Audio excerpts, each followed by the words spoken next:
it's been said to bring a lot of, to be a really big help, which is really nice.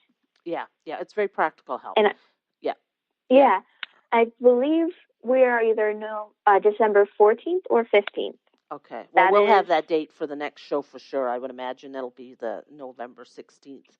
So that'll give people time to plan on coming out. And it's a show. It's an entertainment night well. And the auction goes on in the room, but also online at the same time, if I recall.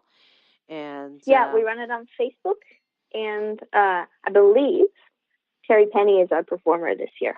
Yep, I've heard that, and haven't had it confirmed, but Terry's local, so if he's around, I'm sure he will be the guy. He has been in the past, so, and I haven't seen He's just on a great show. Oh, amazing show, and I miss him in his regular shows. He's branched off into other work, but still likes to entertain us, and when he can, and this for a good cause, so really looking forward to that. Can I give a shout out to Jonah, Terry's son, who broke his leg and is recovering from that. Oh. Jonah broke his leg there it'll be a couple of weeks ago now. So, and so he's recovering.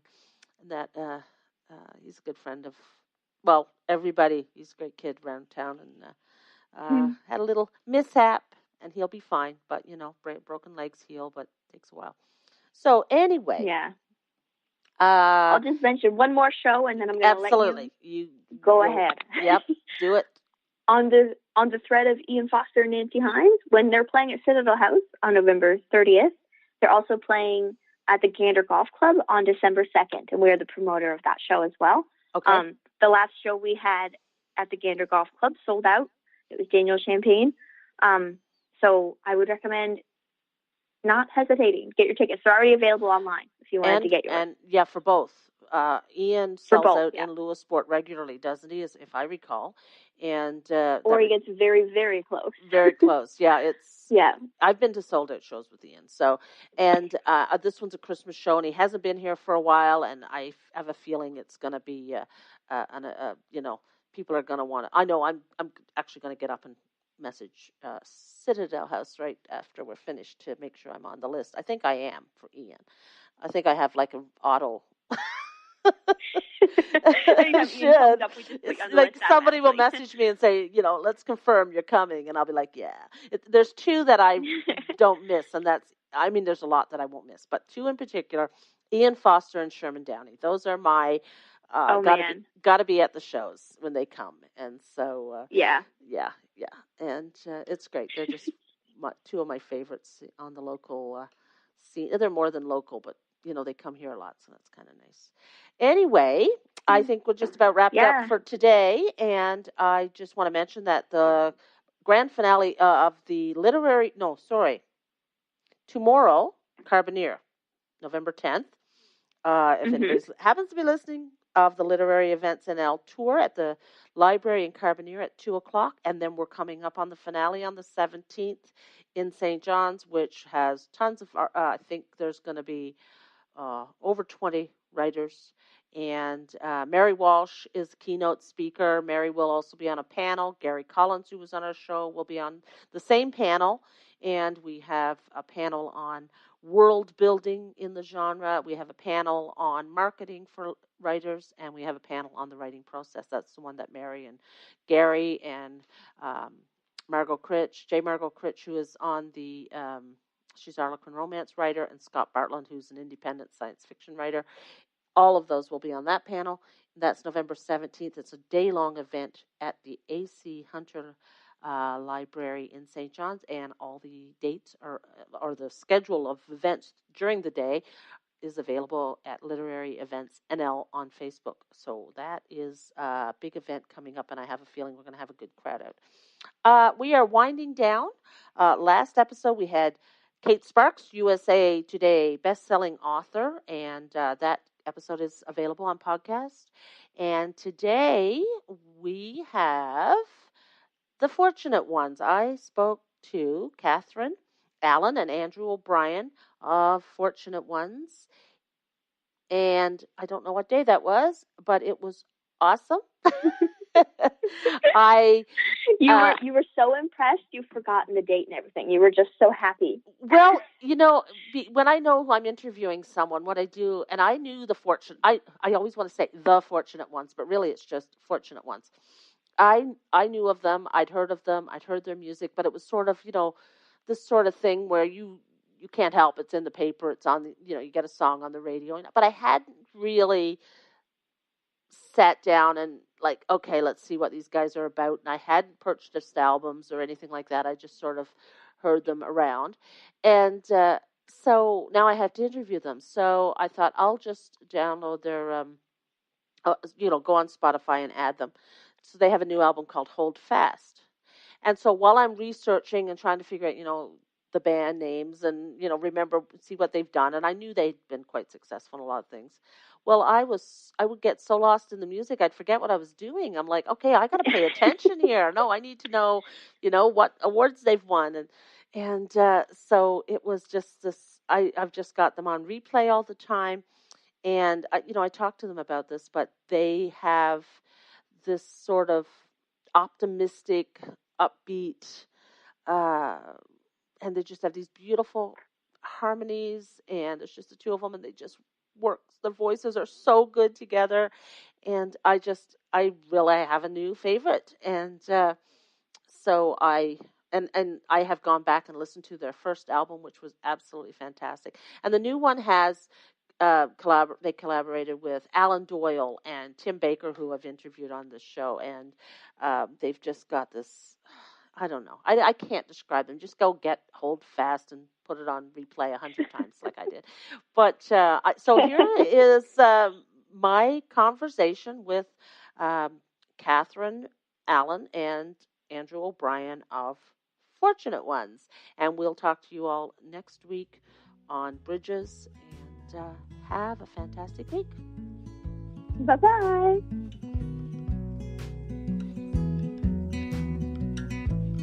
So hello, how are you this morning?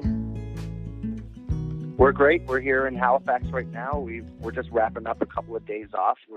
We've been on the road since September 27th, so we're gladly relishing the time off here. We're playing in New Brunswick tomorrow, 2 shows, Fredericton and St. John, and then we're back here in Halifax on Saturday, and then we get to go home for 10 days. Nice. Yeah, we're excited that you're coming home.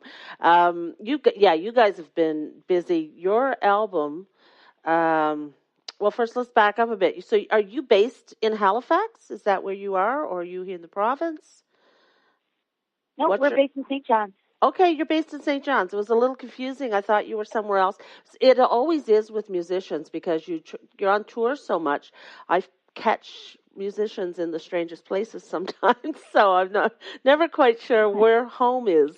But that's good. So you will be coming home then. That's great. And so you guys as a duo, a band, is that do you call a band when it's just 2 people?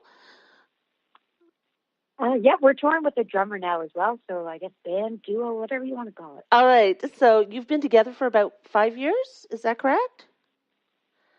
No, we've actually been hanging out together for about 9 years, playing music together. As a band, yeah, more like 5 years. Okay, so you knew each other prior? Yes, that's right.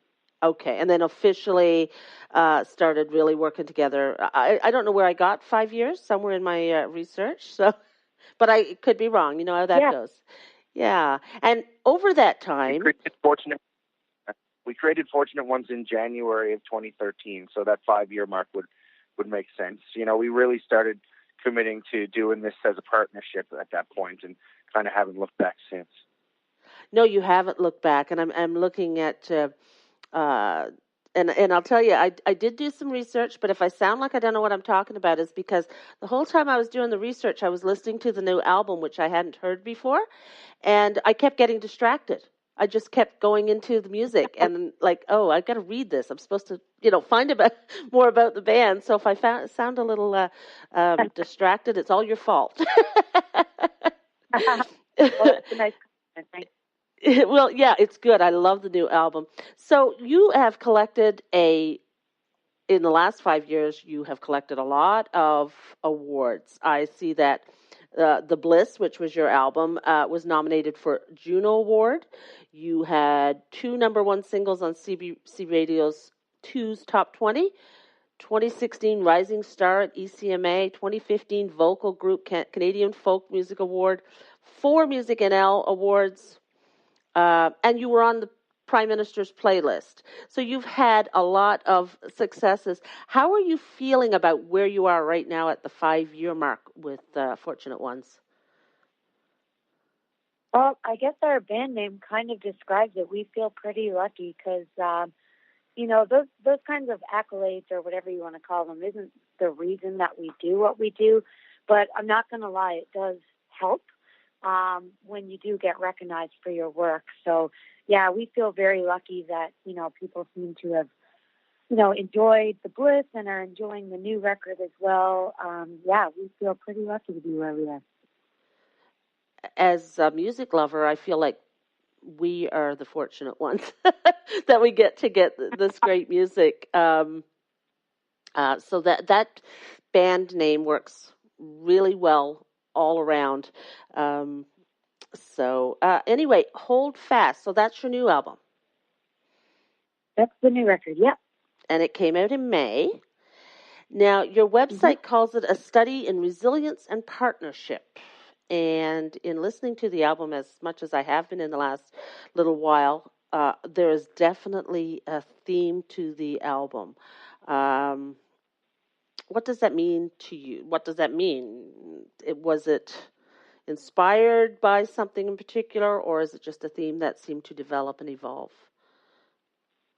I think Hold Fast is kind of the culmination of the last 3 years of us working between the first record and the current. And we put a lot of hours and a lot of miles into this thing. And, we've toured relentlessly, and we've put ourselves out there and shared this music with so many people. And it's kind of stepping back and taking stock of what we've accomplished and what we've yet to accomplish, and staying true to that vision and trying to articulate that vision so that we're not painting our ideas in broad strokes, but really refining what we're hoping to achieve and to create. And so holding fast, in my mind, is the idea of staying true to the vision and keeping your head down and working in spite of, things like self-doubt or career uncertainty or the changing landscape of the music industry. It's just really staying true to the honesty and the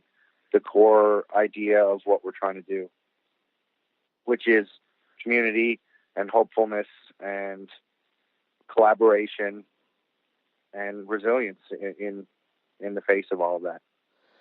Very important themes at this point in time. I think maybe that's why I fell into it so deeply when I started listening to the album.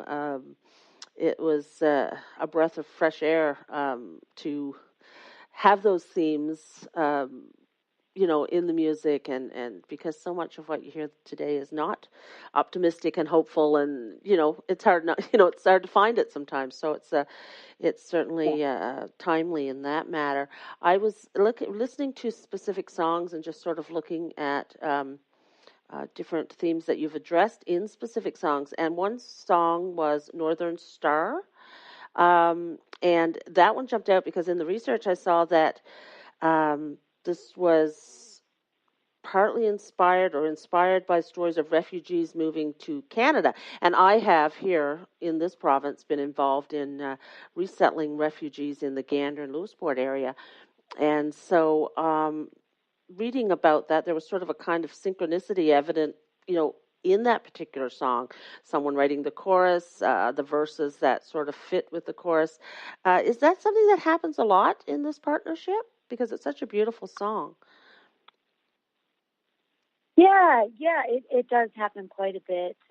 One of us might think of an idea or a part of a song, and then we'll kind of get together and collaborate on it and kind of finish it in the living room or what have you. It kind of, I don't know, it can kind of change a song and take it to a place where you didn't expect. So it can be a really interesting process like that. And for Northern Star, I started writing that just on our piano. And I had been hearing all kinds of stories about Syrian refugees coming here to Canada and just imagining